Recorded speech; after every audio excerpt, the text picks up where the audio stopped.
What is good, guys? M.V.K here. How's everybody doing? As always, hope you're doing well, my pack. And speaking of the pack, uh, guys, I am here today because I'm here to give my thoughts and review on the special presentation of the MCU special of Werewolf by Night. I watched it last week. Yeah, last week now. Last Friday.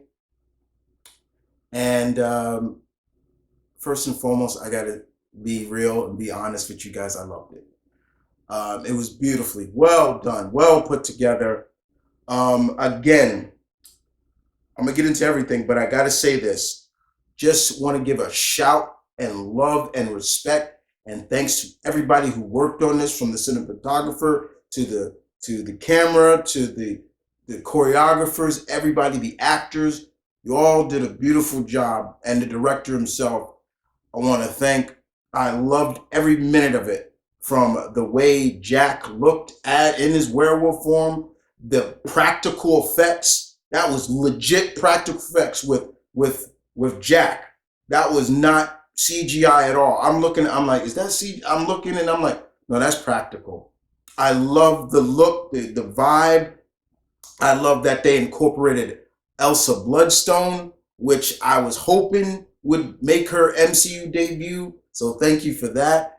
And I also love that they had a former biochemist, mystical swamp creature in this, uh, and he played it off well. This proves once again, guys, that the supernatural world, monsters, can work in the MCU, and it can. It was perfect. It was well done. I loved it. Thought it was great. Even the black and white vibe, paying homage to the classic Universal Monsters vibe. I loved that. I thought that was great. So yeah, I got to get that out the way first. But like I said, yes, this was great. I am a big time fan of Jack Russell. Um, he, Werewolf by Night. I've always have been. Whenever I am able to read or it pops up in someone's comic book, I'm like, oh, this is Jack. I love that. I love the fact that there is a werewolf in the Marvel universe. It's like, yeah, it's cool. Um, and what I enjoyed about it so much more is the fact that they went into real good detail of showcasing the Bloodstone legacy, as well as, if you watch if you watch the show, the special, you're seeing all these different heads of different monsters. A lot of them play a key factor into, these are classic monsters that were in Marvel Comics. Yeah, there was a Sasquatch in there too, but and when I'm not talking about, you know, Sasquatch from Alpha Flight, but yeah, Sasquatch nonetheless. There were a lot of key factors in this show, but I like the idea of it being, okay, other hunters from around the world gather to pay homage to Ulysses Bloodstone, who is Elsa Bloodstone's father. And they talk about the Bloodstone amulet. I thought everything was on point. I'm like, yes, they're staying true to the source. They are staying true to that source material.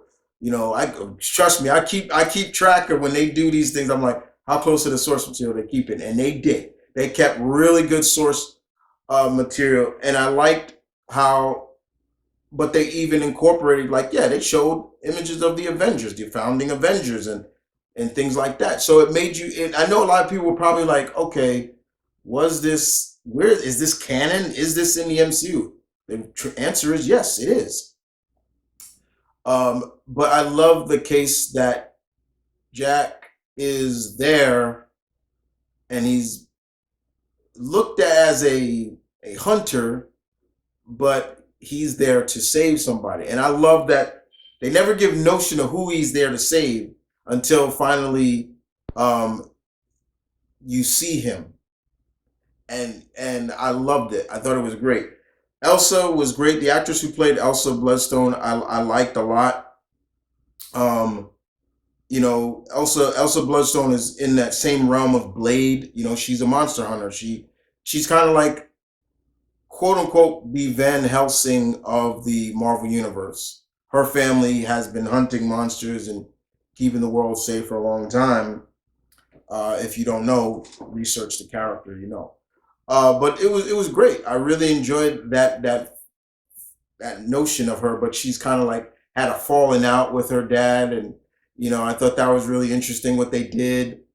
But you seeing when they finally showed the monster that the Bloodstone family had, I was like, "Whoa, man thing, Dr. Ted Langola." I was like, "Yeah." For everybody who doesn't know, Man Thing is basically Marvel's equivalent to Swamp Thing.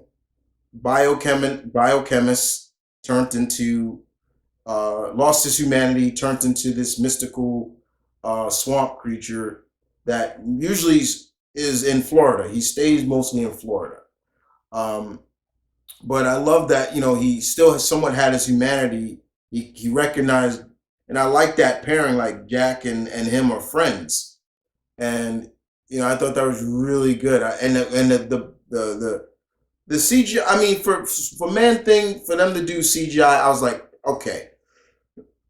But to see it come to life, I was like, man, they got him on point. He was big, husky, very kind of slow moving. Like he didn't move very fast, but he was great. I was like, oh, okay, it's great.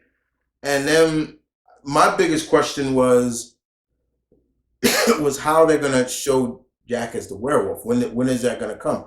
And I really liked how they explained it. Like he's like, oh, it only happens every certain full moons, and I love that.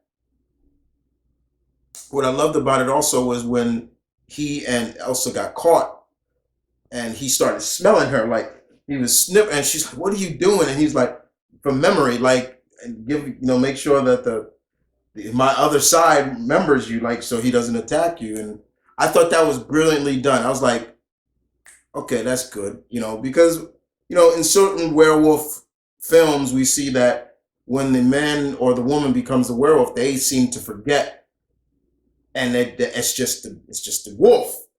But here, I really liked that, and I liked how they forced him to change. I was like, that makes sense. Okay, I can understand that. And when he turned, I love that they didn't show him right away. It was the slow build to showing the wolf. I was like, you didn't see him, and then finally you saw him, and he moved around. I liked how the fight choreography with the werewolf was, and this was bloody. This was TV 14. This was not kiddies. This was straight up gore. I mean, there was scenes where he was biting people's ears off. He ripped people's throats off. He. I was like, okay, yeah, this they were showing blood spatter, but you couldn't really tell too much because of the black and white. But I love there was one stance he was just standing there and he was just husking over like this, and all you saw was his eyes a little bit. Like when you saw something flashing, you saw a little bit of his face, and I loved that. It was like I was like, this is practical effects. And you know how I feel, guys, about practical effects. You saw that, and I was like, yes. And so I loved the practical effects to him, and I loved that it paid that respect to the old classic werewolf movies and stuff, Wolfman movie and things like that. I love that.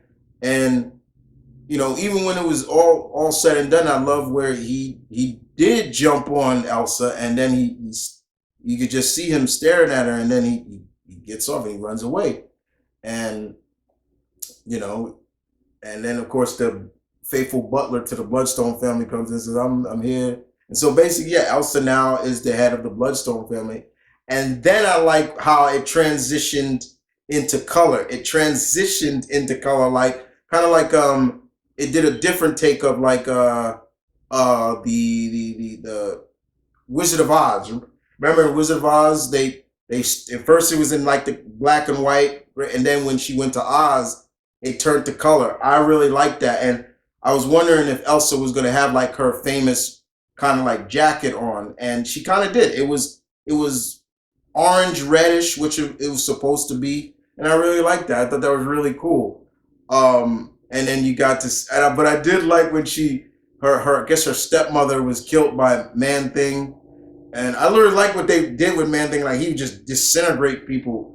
I think people forget just how powerful Man Thing is. He's very powerful, and he can do a lot of things. So I like that, and I love that he was just standing there with her, and then he went that way, and it almost like you can hear Man Thing saying, "Okay, like thank you," and he walked away. I really like that, and I loved, you even heard them playing, somewhere.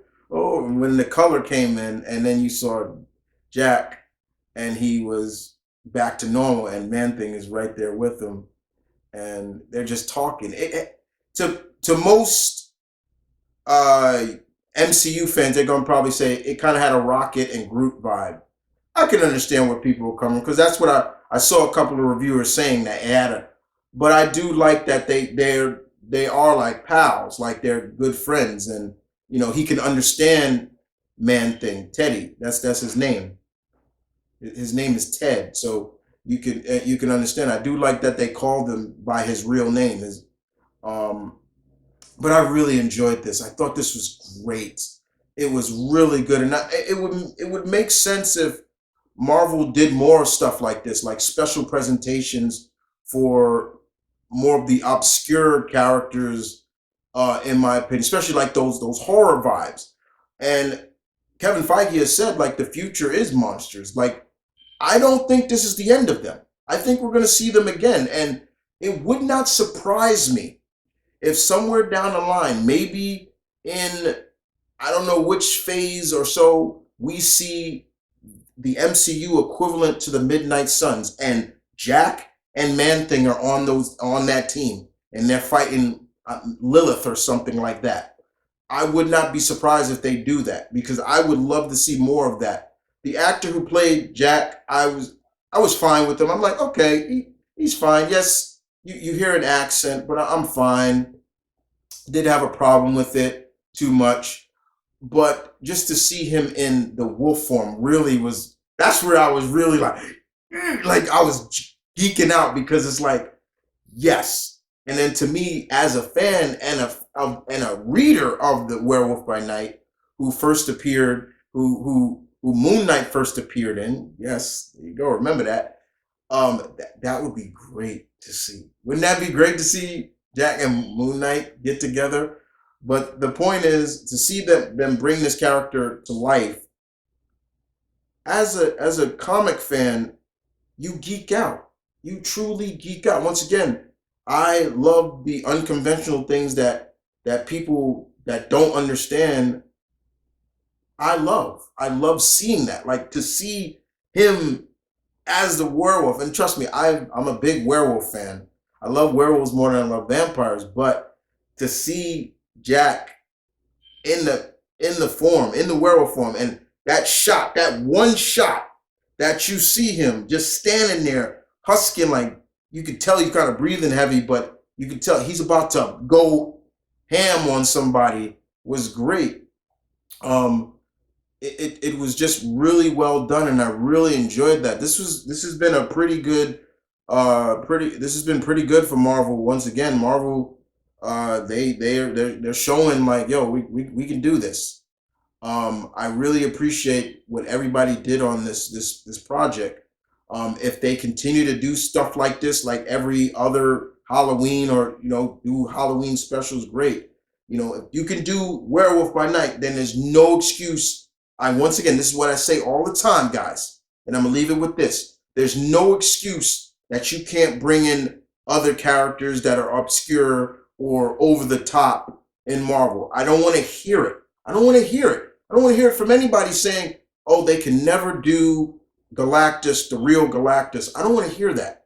I don't want to hear that because if you could do the Celestials, you can do a giant who devours planets on screen. I don't want to hear them say they couldn't do the Living Mummy. Give me a break. They couldn't do Dracula. Why couldn't they do it? Why couldn't they do Dracula? Dracula is another character in Marvel's equivalent. Marvel's Dracula is another is someone I'm looking for. I hope they bring in someday because I want to see that version of Dracula. He is a open character. He is public domain. Anybody can do it. I don't want to hear it from anybody. This proves you can do it and do it right. And you do it right, do it with respect to the source. It works. It can work. Period. This Werewolf by Night proves that. I don't want to hear it from anybody that says it can't, because it can. This was great. If I was rating it from out of 10, it's a solid, it's 9.5. It got me. The only reason why it doesn't get a perfect, I wish it was maybe a little bit longer with a little bit more exposition in the hunters. Like, because at one point I thought they were going to name drop Eric Brooks. I thought they were going to name drop Blade, but they didn't. But yeah, I wish it was a little bit longer. But outside of that, it was great. So my pack, you guys tell me in the comment section down below. What did you think of Werewolf by Night? Did you like it? Did you hate it?